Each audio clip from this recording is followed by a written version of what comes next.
So I'm waiting for my friend Zirrar to join. He's a photographer and writer from Britain, and I think we're going to have a very interesting conversation today. Really appreciate you guys joining us this evening and listening to this conversation. Akhtar says, Assalamu alaikum. Alaikum salam. Akhtar. I think that means Eid, right? It means festival. Akhtar. We have Ashima Rahman. We have Alim with us. We have Nida, Qasim. Very nice folks joining us today. Saad Beg. I am from Bahrain. Ya Sayyidi. We have Zain Shamsi. I'm sure you've heard of Bahrain. It's a small island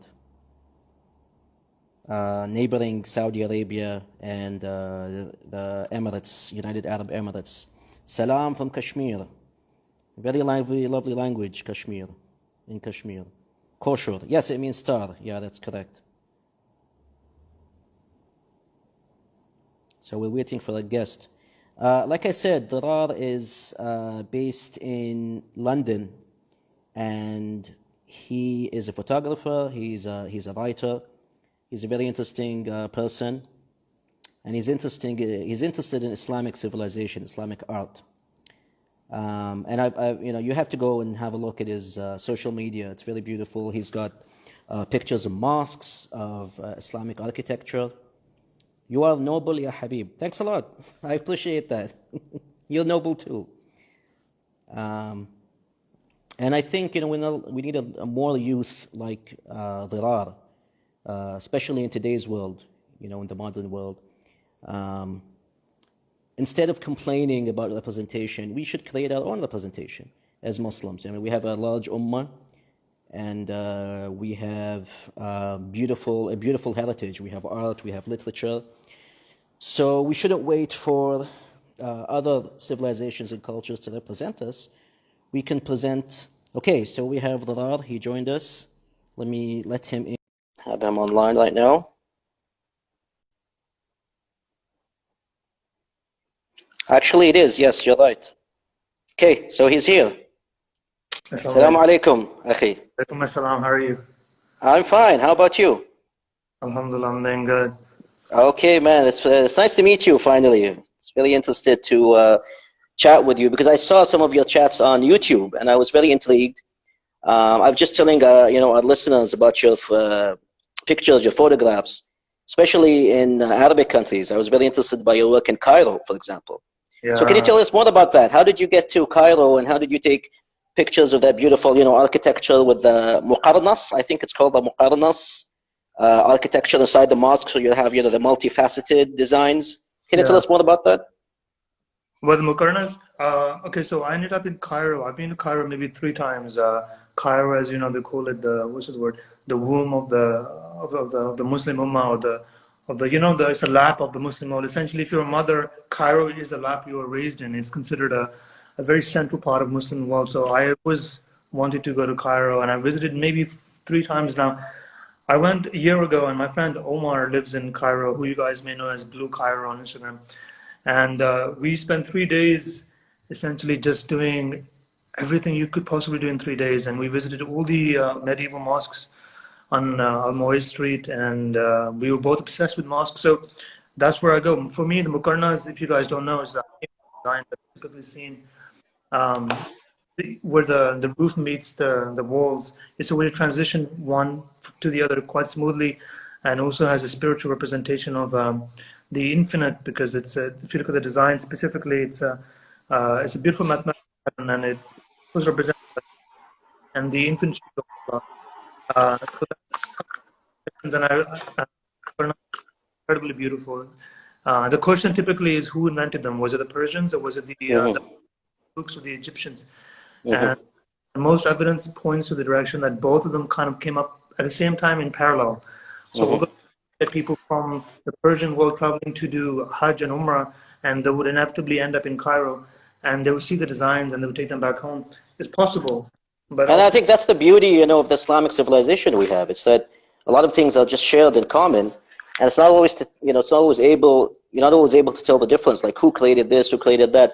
But the important thing is that one nation or one people will take the thing and build on it and beautify it, and that's how you get the best products of civilization. Yeah, exactly. And this is an interesting thing with language too, what people don't realize is now we go to Hajj or Umrah, right? We fly there and we do Umrah, and maybe we go to Medina and we come back. Back then, you would go for 6 months to a year, and you would do, depending on which side you're coming from, you would do the whole Levantine, you would do Iraq, you would do Hijaz, you would then go to North Africa if you could, and with your travel, you would take everything from your language, your culture, your clothes, your food, and this is how the Muslim world became the largest, commercial, I guess civilization, because you could get visa in Morocco, right, in a year, and technology would spread. So this is the beauty of the way we were united once, and Cairo really and the Middle East is a combination of everything. If you go to Cairo now, this is interesting. If you go to Ibn Tulun Mosque in Cairo, which is the most famous minaret, I think that it's almost similar one in Samarra in Iraq. That design in the mosques, most of the not the spiral, but the arches in the mosque are designed by architects from Granada, from Spain, because when they escaped the persecution from the Christians, they went to Morocco and they traveled all the way to Cairo. So you actually had Spanish, Muslim, European architects designing now mosques in Egypt, bringing with centuries of innovation and design. So this is the same. And if you go to Isfahan in Iran, I think you've been there, right? Isfahan in Iran. Yeah. The Armenian church there, I mean, they have an Armenian church because they had a large Armenian community that was brought in to embellish Isfahan, craftsmen and artisans. So you had this sort of cultural, intercourse between different areas of the world, especially within the Islamic world. And I've noticed this aesthetic aspect within your work. I mean, you go to mosques to the best that Islam then had to offer over the centuries, and you take these awesome pictures.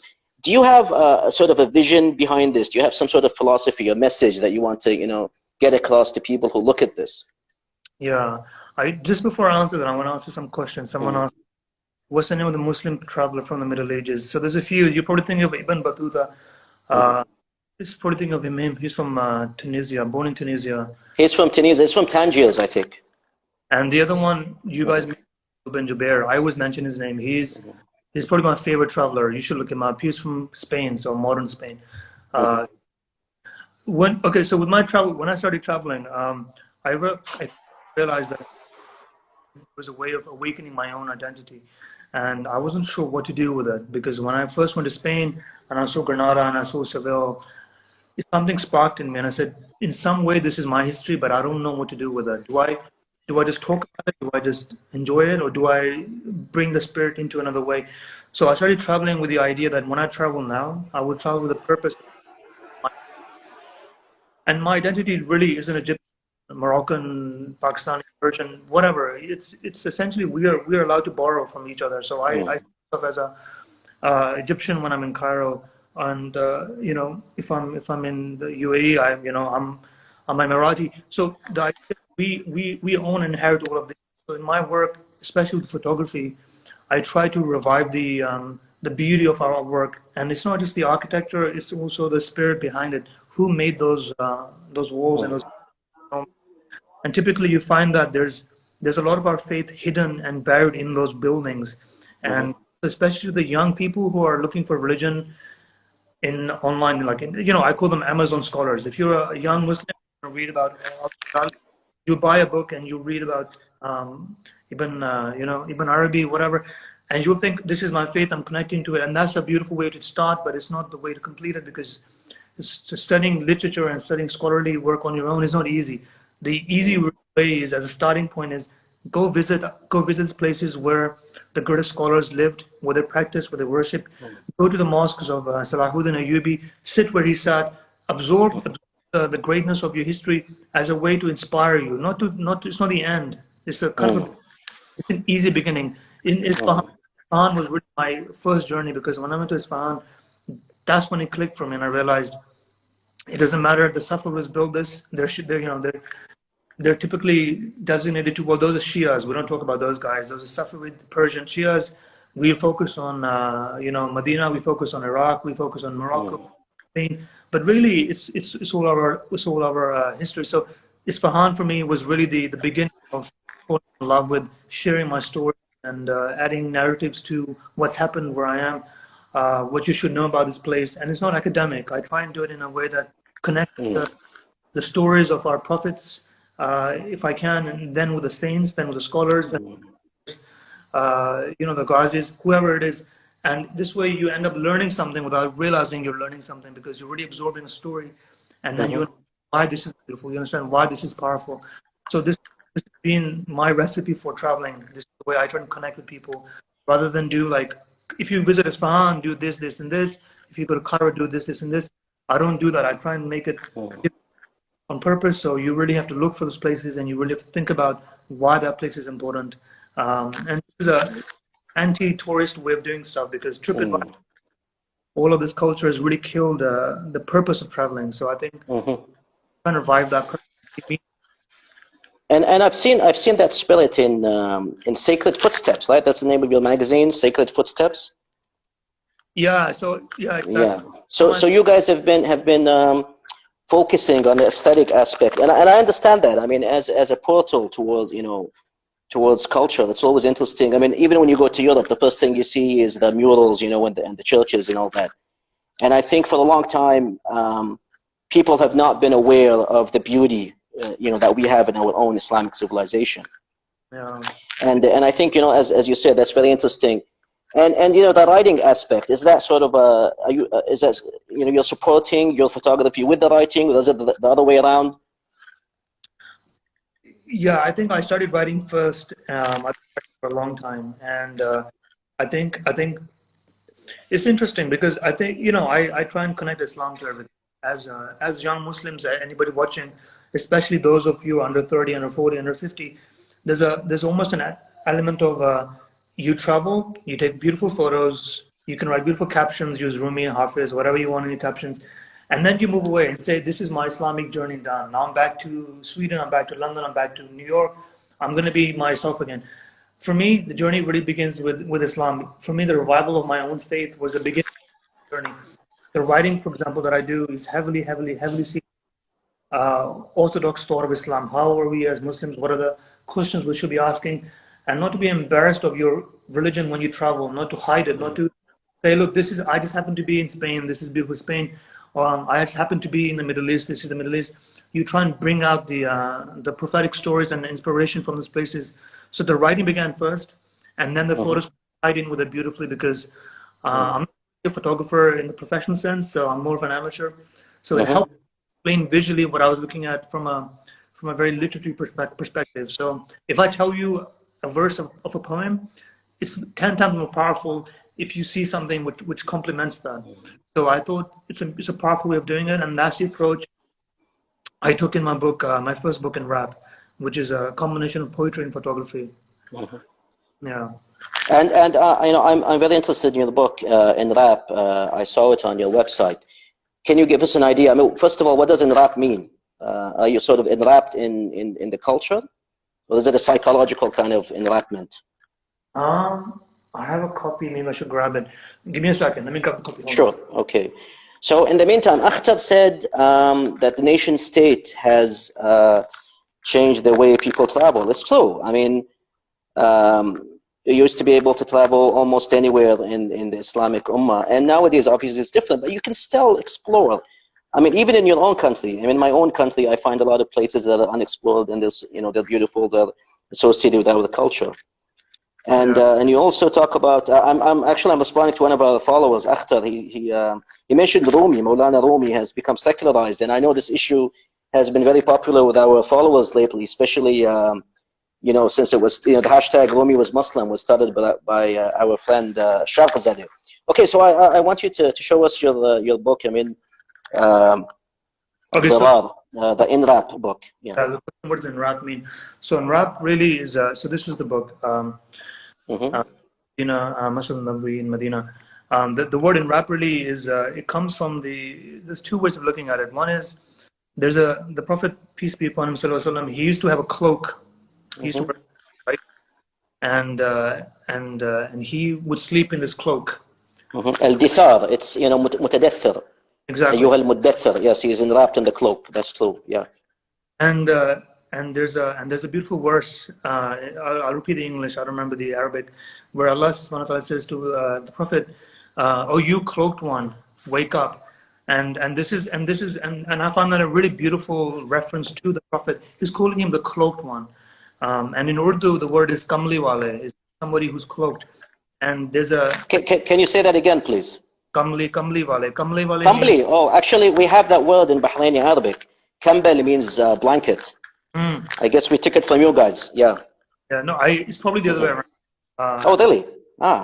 Arabic really is the root, right, for everything in the Muslim world, and this is a common reference to refer to the Prophet. You don't say typically in subcontinent. You don't say Muhammad sallallahu alaihi wasallam. You don't say his name very often. You refer to his names, his attributes. So Kamli wale, the cloaked one, which is a lot of people.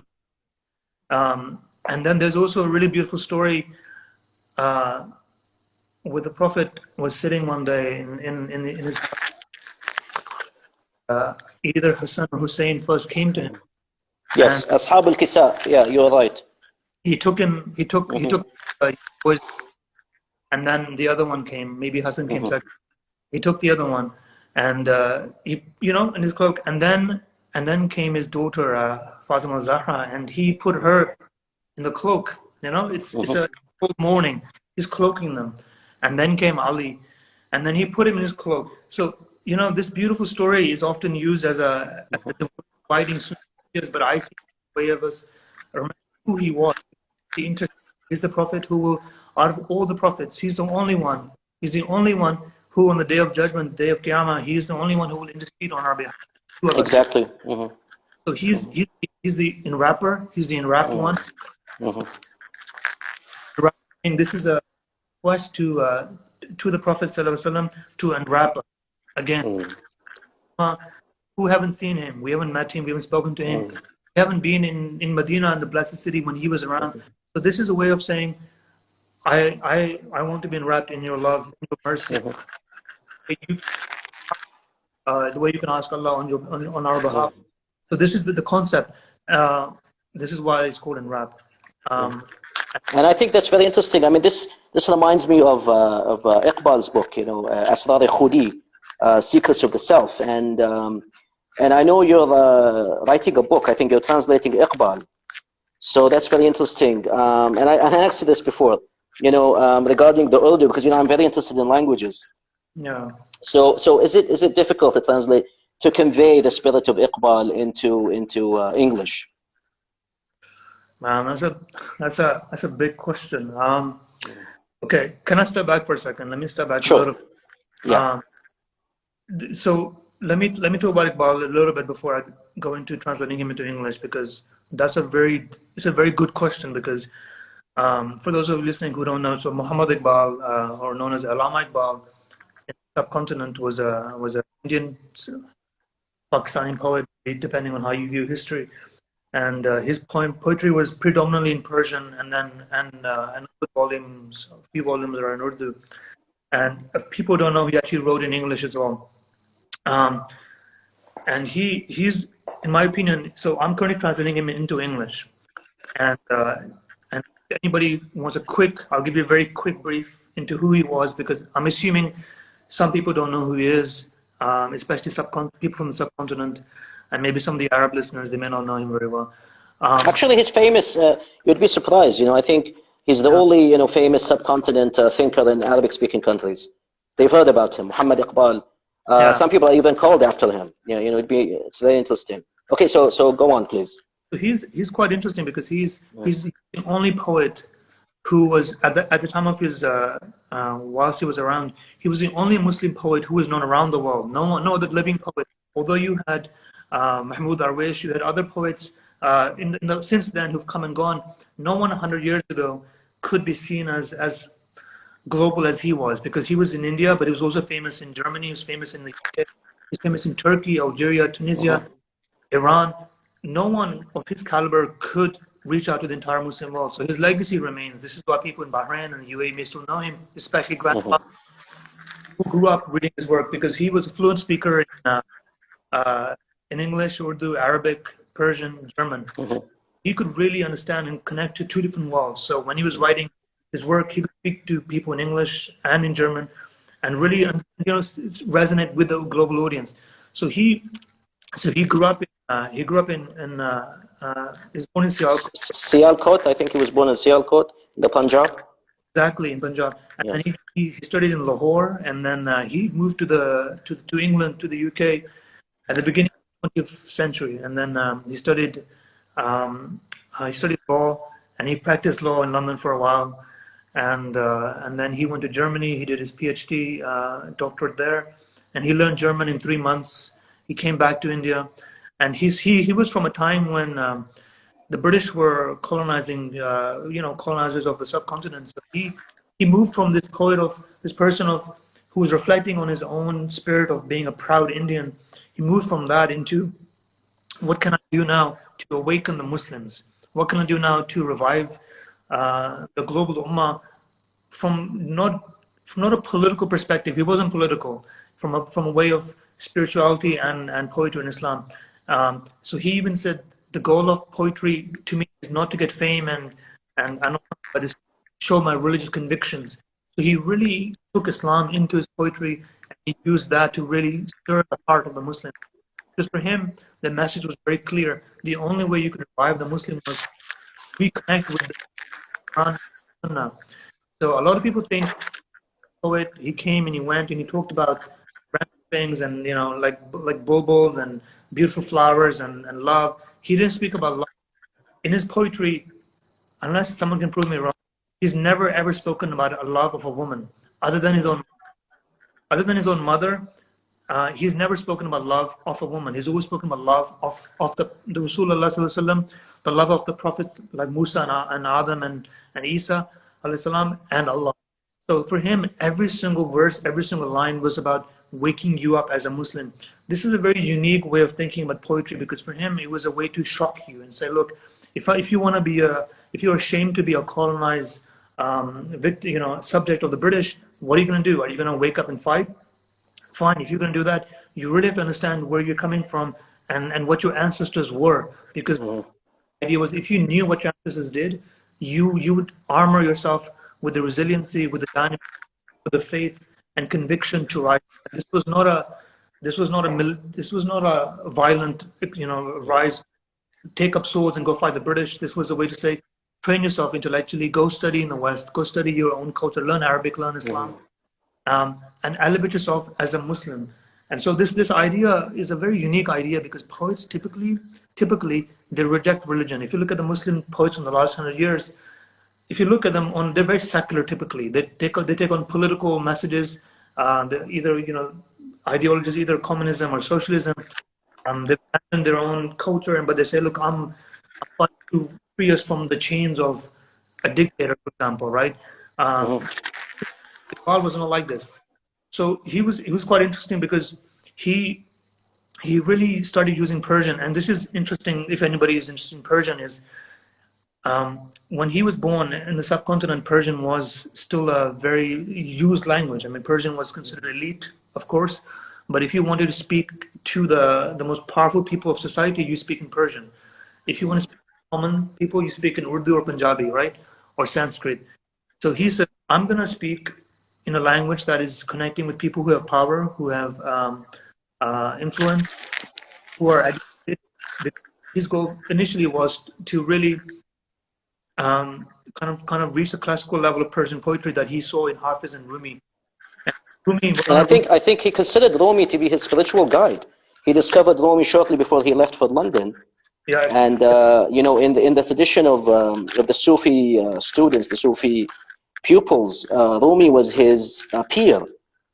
I think that's very interesting. I mean, Rumi has influenced the most intelligent personalities of our time, and including Iqbal.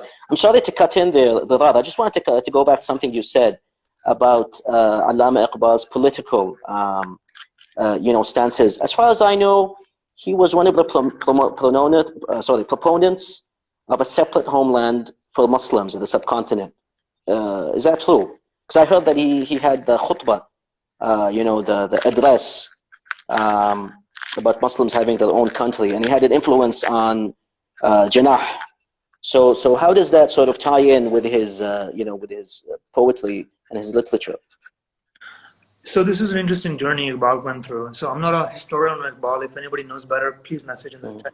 From what I understand, his first poetry work was about unity between the Hindus and the Muslims. He believed in a unified India. He didn't believe in two states to the problems of the Hindus. He really wanted to unite the Muslims and the Hindus. For him, the idea, and often in his poetry, he admires and revives the greatness of India. He's a very proud Indian. He's not like, I'm a Muslim, this is Hindu land, I'm a Muslim. He was like, this is our homeland. Whether you're a Hindu or a Muslim or a Sikh, or if you're anything, he said, this is our homeland, this is where we should be proud. Secondly, he really wanted to revive the idea of Islam into the Hindus. He really wanted to remind them to come to Islam. So he was kind of doing his dawah.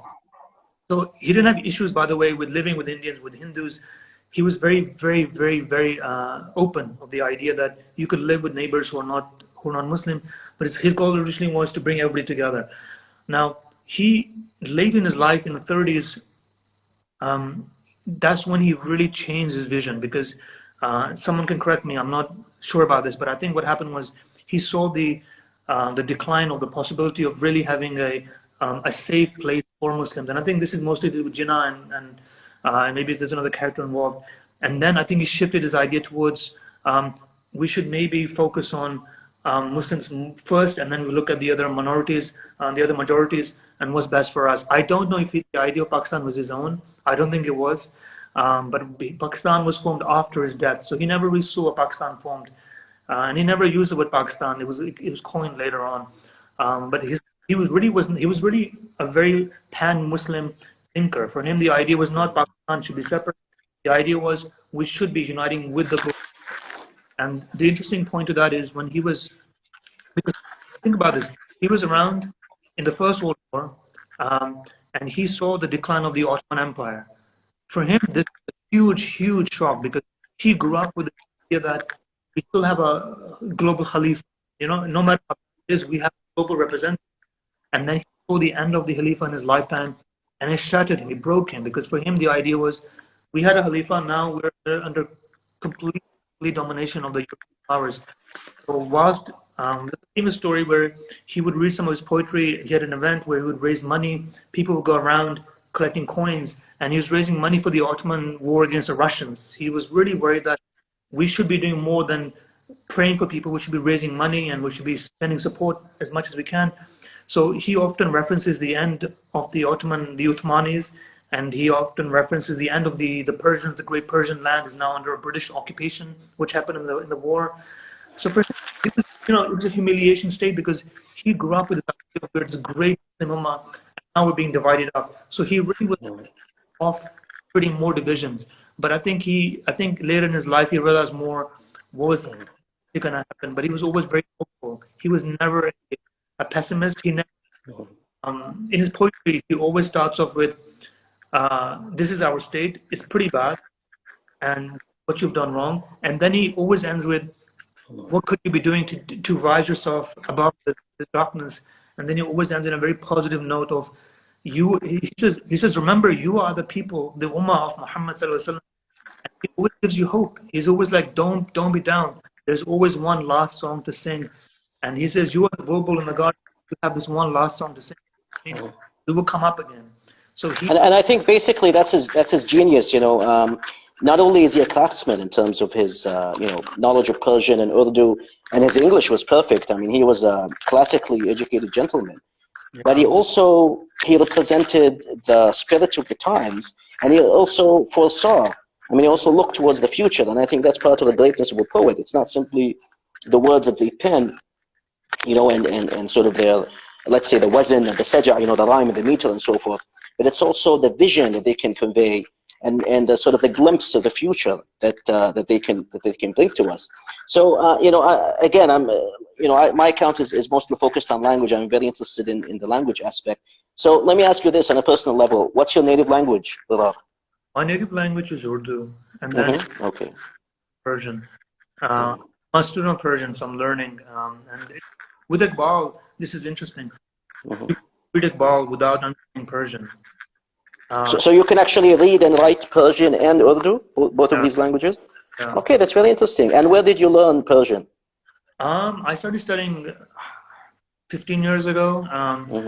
I was, and then I moved to Iran. I lived in Iran for a while. I studied Iran, it's if you speak Urdu, if you speak Arabic, Persian is a natural consequence of you to a linguist.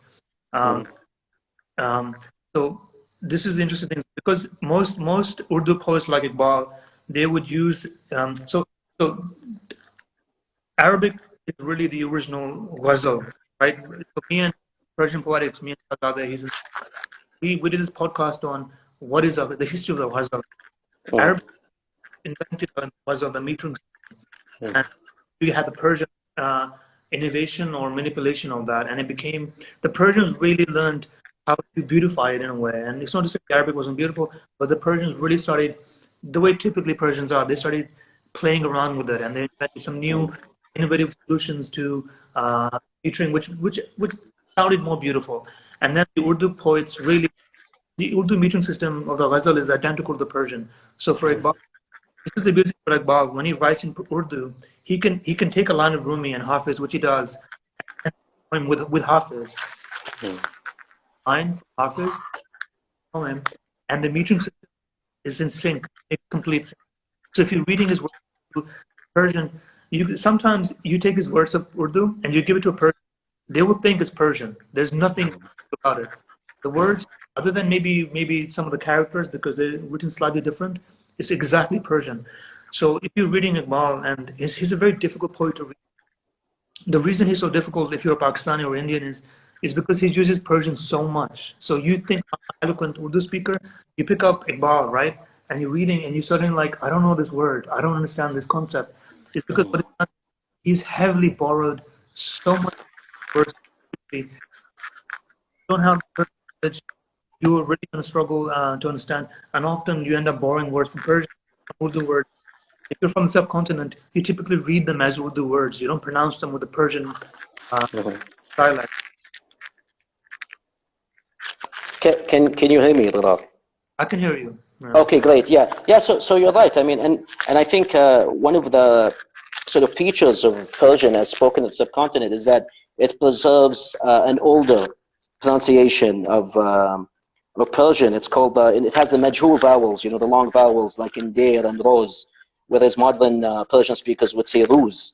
So I think there's a sort of the classicalness there. I mean, when I read, I'm no expert in Persian or Urdu, but when I read Iqbal's poetry in Persian, it has this sort of classical feel, and it brings you sort of closer to the middle. I mean, in terms of the language itself, it's closer to the Middle Ages, but in terms of the context, and in terms of the concepts, it's very modernistic, and it's very sort of it's in sync with the times, if you will. And and I think that's one of the interesting things about Allama Iqbal is that he's a bridge between the traditional medieval way of seeing things and also modern times. I think that's very interesting. Yeah, let me comment on that. Let me quickly respond. Urdu, Urdu is very similar to Turkish too. The Urdu word comes from Urdu, which I think is a word. The encampment, I think it means the encampment, right? Exactly. Like Zabani Urdu Mu'alla, the language of the exalted encampment, which is the Mughal encampment, obviously. Yeah. How similar to Persian? It's Urdu is very similar to Persian. If you're Persian, your grandmother will probably understand Urdu better than you will because Urdu has a lot of antiquated words. If you speak Persian from 100 years ago, you find words that Urdu still has, but Persians have moved on. Modern, but you can read it.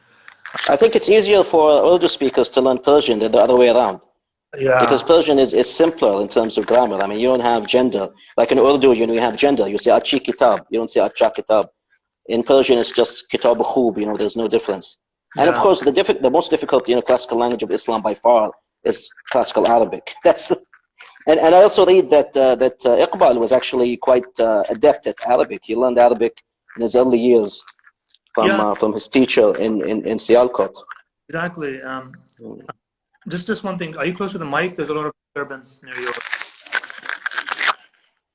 That's Okay, is perfect. it better now? Don't touch it. Okay, Uh, sure. so okay. So the thing with Arabic is Iqbal was very familiar with Arabic, and he often uses Quranic surahs from the Quran in his poetry. Um, and he's been criticized by some critics to say he's made mistakes in his Arabic, so his Arabic wasn't that great. Iqbal himself admitted, he said, look, I dedicate a lot of my years to Arabic, but in my occupation of other life, it was not a priority. So he didn't Arabic, but he knew Arabic. Mm. The thing with Persian in Iqbal is this is the interesting thing. Iqbal, this is the question I most often get asked is why is Iqbal famous in Persia, in Iran? And it's not so much. Although he still taught in schools, one of my friends told me that if he's like Shakespeare, you read him in school, you read his works, and then you forget him, but you know who he is. The reason for this, in my opinion, his Persian is quite antiquated and classical. He was heavily inspired by Rumi and Hafiz, so he used really high classical Persian.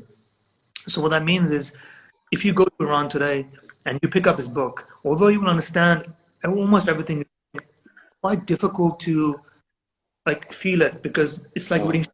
You have to really think about the depth of what he's saying because he was really in a way a kind of like a successor to people like Maulana Rumi and Farid Athar, but he really I think felt the burden that he really needed to make something incredibly complex and excellent in his own way. The pressure for him was too high because he's Rumi. And then he's looking at what's happening around us, and I think he felt like a burden of I need to make something like the Matnavi. I need to make my Mm. so when he wrote Rari Hudi, which is in Persian, it went over the heads of almost everybody. I mean, his goal, the who spoke Persian would relate to it, but his real goal was that this book would go into Persian. People would read Rari Hudi, and they would recognize it and say, "Subhanallah, he's amazing. He's the successor of someone like Rumi." And he Mm. still in this. There was no one like him had come for at least 1,000 years. So in my opinion, I think he really outdid himself to his own disadvantage because no one really appreciates him in Persia because it's too much. We don't want to read this. We read Hafiz. Hafiz is more easy. Hafiz is more playful. And Iqbal is kind of like, why do you want to put out of his language? So why do you think Iqbal chose? Yes, Akhtar says my profile name is Kalimat min al-Sharq. Yes, that means words from the east. Alfaz al-Sharqi or Sharqi Alfaz. Okay, so my question to you, brother, is why do you think Iqbal chose Persian to write, many of his main works? The he himself it's an easy question because he tells us he started writing in Urdu, and then I Mm. think he realized he couldn't express the depth of his thoughts in Urdu. He felt limited. He was like, "Look, I have tools, but this hammer and this chisel is not enough for me to carve what I want." He felt suffocated. He realized Persian gives him the depth of the syntax grammar. Mm. It's a richer history behind Persian, and really Urdu is a combination of it's a real language. Urdu is not a pure language, so he felt suffocated. So he himself says Persian allows me to say everything that I want to say. That's simple. Mm. Uh, but in a way, at the end of his life, he realized what happened, and he realized his work was not widely being read. And he realized in the last 10 years of his life, when he saw death, he said, "Okay, I'm not a global Persian poet. I'm going to be a Urdu poet for the subcontinent." So he switched to Urdu for the last part of his life, and he wrote a book called Bale Jibril, which is translates wings of Jibril, the art of Jibril. That book is considered the most beautiful Urdu book out of all its volumes, and it's extremely beautiful. And the audience, this is very important. The audience for that book was the subcontinent. He said, at the end of British happening, he said, my audience are these people. Now I'm focused on the Indians. I speak in your language. So he switched completely to Urdu at the end of his life. And he kept a diary, would reflect. I think his son published 50 years ago. So you can read him if you want to. It's not that impressive. It's mostly random thoughts. But if you read most greatest work in Persian, and then if you read his works in Urdu, Balik is really like just incredibly. His poems like Sakinam and the Great House of Granada, Cordoba is in there. And these poems are lyrically, and the meter is incredibly beautiful. So there's a question from one of our listeners here. She says, do you think Iqbal will lose his depth and spirit if you translate him into English? Let me. Do you want to read something to you from the translation? Something short? Sure, yeah, go ahead. That would be nice. While I find something, let me answer that Great. question. Okay. So I've translated, a few verses of Iqbal's Persian into Arabic, and I can tell you it was quite challenging, to have it metered and rhymed. Okay, but so let's listen to some of your translations. So let me first answer the question. I found a few short. Sure. So the thing with translation, and if Shahzada you're watching, you know this, translating Persian to English as well. You don't translate, you interpret. If you look at the best translations of Persian into English, is done, in my opinion, by Dick Davis, who translated Hafiz and Athar into English. The way he translated, the reason his translation or his interpretation is the best is because he's a master of Persian. He's not Persian. His wife's Persian. He understands the culture, the history. He understands the reason why these people were writing Persian. It wasn't just. Secondly, he himself is a poet. If you are not a poet, if you don't think with the mind of a poet, you don't carry the meaning successfully into another language. Now, the depth of Iqbal is definitely lost in English. There's no no matter how good I am, no matter how good anybody is, you would definitely lose the depth of Iqbal. So the next best, what can you do after you lose the depth? You admit the shortcomings that you have. I know what my shortcomings are. My Persian is not great. It's good. It's getting. My Urdu is good, but it's not the best. However, my English is very good. If I make so when I read his Urdu, I think the most important thing is how good is your language of translation. Most of the poets of Iqbal, their English is second or third language, and often they don't really understand what people in the English-speaking world look for in translations. So you often get very boring verses which sound more academic. You want to study Iqbal, go pick up translation, is fine. But often you find errors because they use antiquated English words too. It fails to inspire. So the best, if anybody's watching, the best translation at the moment of Iqbal is this one. Can you write that, please? Can you read that, please? Tulip in Desert. Tulip in the desert. Okay. So this is written by a Pakistani guy called Mustansir. Mustansir. He's quite aged now. He teaches.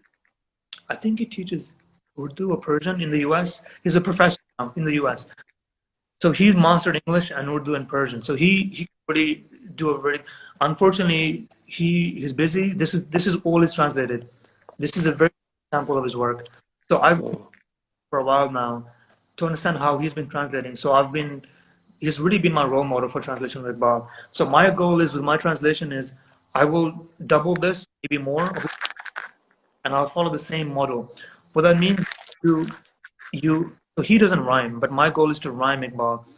Your goal is to rhyme and meter, because it's really difficult to rhyme and meter, poetry, especially when you're translating. I mean, it's so difficult. It is so difficult, especially with Iqbal, because he's metering. He's not. He's. So let me read something to you.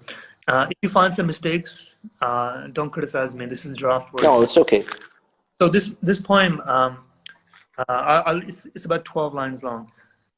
So he says, Bismillah ar-Rahman ar-Rahim. He says, why ask the sages about when my life began, when I am in constant work about when it all might end?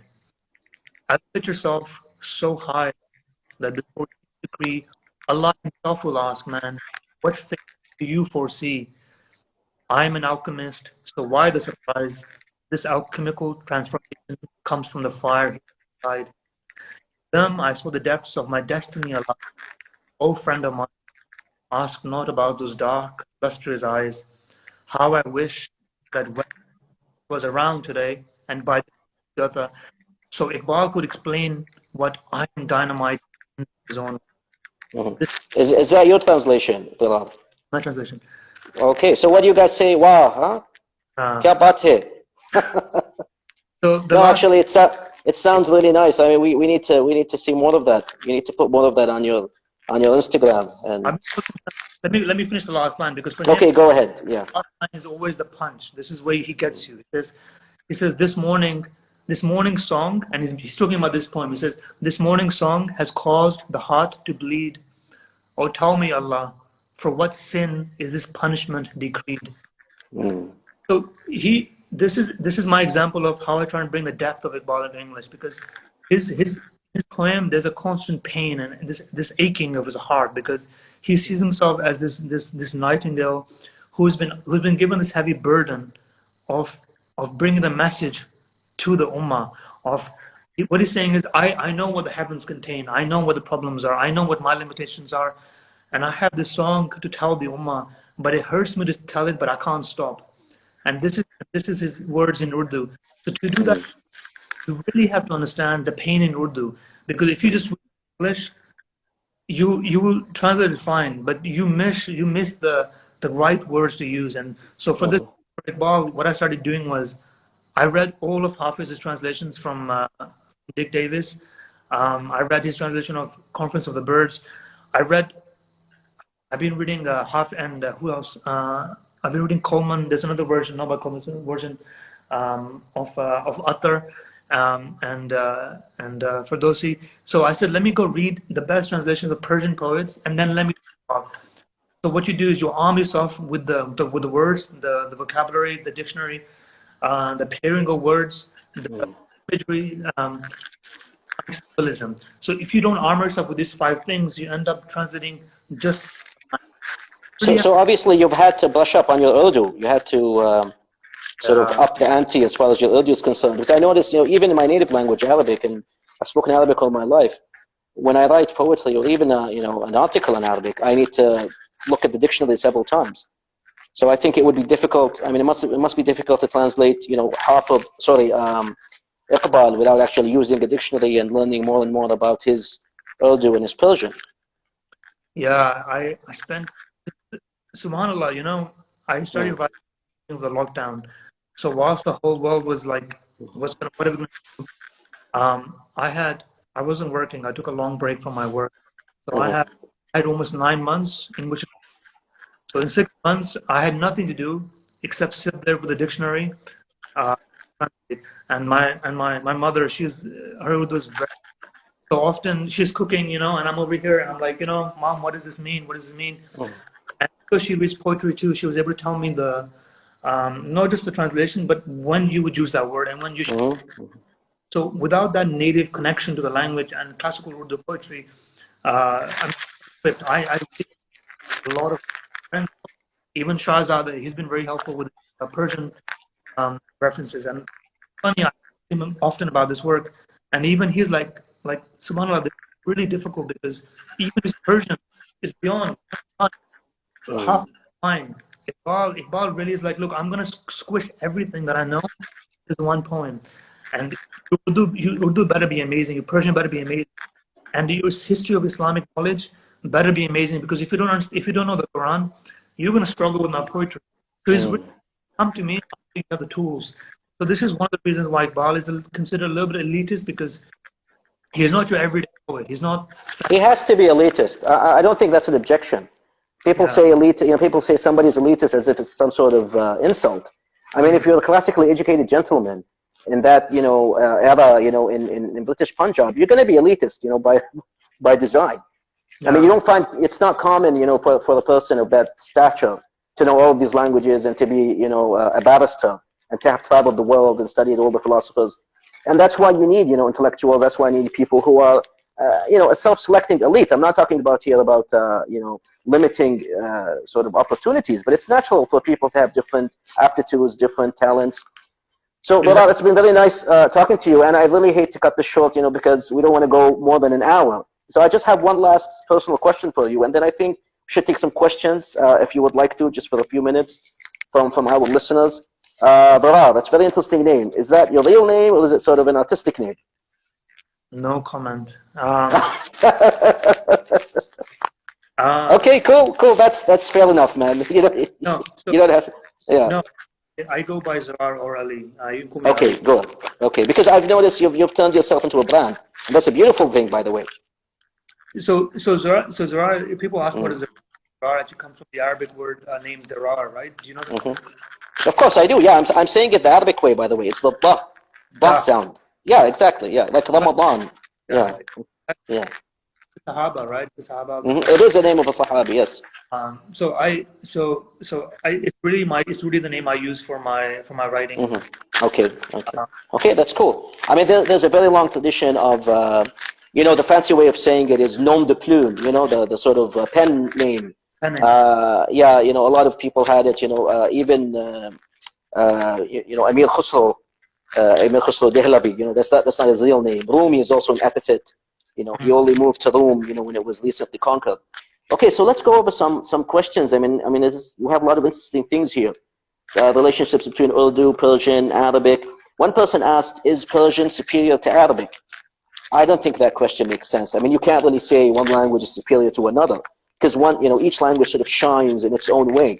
But if we're going to say, are there classical languages within Islamdom? And when I say Islamdom, I mean the whole of the Islamic Ummah. Yes, there are. I mean, obviously, Arabic is the language of the Quran, it's the language of Islamic learning. And then, in my opinion, of course, this is just my opinion. This is not scholarly. This is not a fact. It's just my opinion. The second classical language of the Islamic culture is Persian. Persian is it was the vehicular language of Islamic culture beyond Persia, like into Afghanistan, the subcontinent, and even beyond, even in China. And then, of course, you have other classical languages like Urdu. And I mean, just yesterday I was talking to a friend of mine. He asked me, he said, which language do you think is more classical in terms of literature and poetry? Is it Turkish or Urdu? I said, no, it has to be Urdu, because Urdu is still written in Arabic script, and it uses a lot of Persianate and Arabic words, and it still sort of expresses that sort of spirit, that essence, of Islamic culture. And of course, I'm not demeaning Turkish per se, but the fact that Turkish, modern Turkish is now written in Latin has sort of, brought it, sort of, distanced it, if that makes sense, a little bit from the sort of Islamic milieu. So what do you think about that? Is there any language that is superior to another? And I agree with you. I think so. I think wrong. This is my answer. My answer was Arabic is the language of Islam, no doubt. But I think poetry, Persian is a language of poetry. No comparison. If you want to write Persian, if you want to master and express fully, I mean, Arabic, you go to Arabic. It's the reason Allah, no doubt about it. Yep. Someone asked me a question earlier about comment to say just go learn Urdu. It's the best way to do it. The reason Iqbal is because, firstly, even if you speak Urdu, I would challenge you to read poetry which is beyond what you know as most popular poems. You would struggle, especially Muslims in the West who are not Urdu speakers. Iqbal is inaccessible. My goal was to make him accessible by non-Persian Urdu speakers. Simple as that. And the goal is to create this revival of Iqbal thought, which has a purpose in it, which is to revive Islamic identity. And this is why. So if you can learn Urdu, go learn it. But I don't think we should stop and say, don't interpret, don't translate. You have to open doors. And English is the language of the world right now. So I don't think it's a bad thing. And as Muslims, we learn languages. I think it's beautiful to learn different languages. German, whatever it is, it's fine. And another listener here says, why are you focusing on Urdu, on Arabic and Persian, because there are other languages in the subcontinent in Africa? Yes, that's true. But I always say that you focus on what you know. And unfortunately, I mean, personally, I don't know any of these languages. I mean, I can barely read Urdu. So I'm not going to talk about something that I don't understand. I'm not going to talk about Punjabi or Kashmiri. I'm sure a lot of people are better qualified to talk about this. But Persian and Arabic and Persian have played a very, very big role in Islamic culture. So that's the reason we talk about them.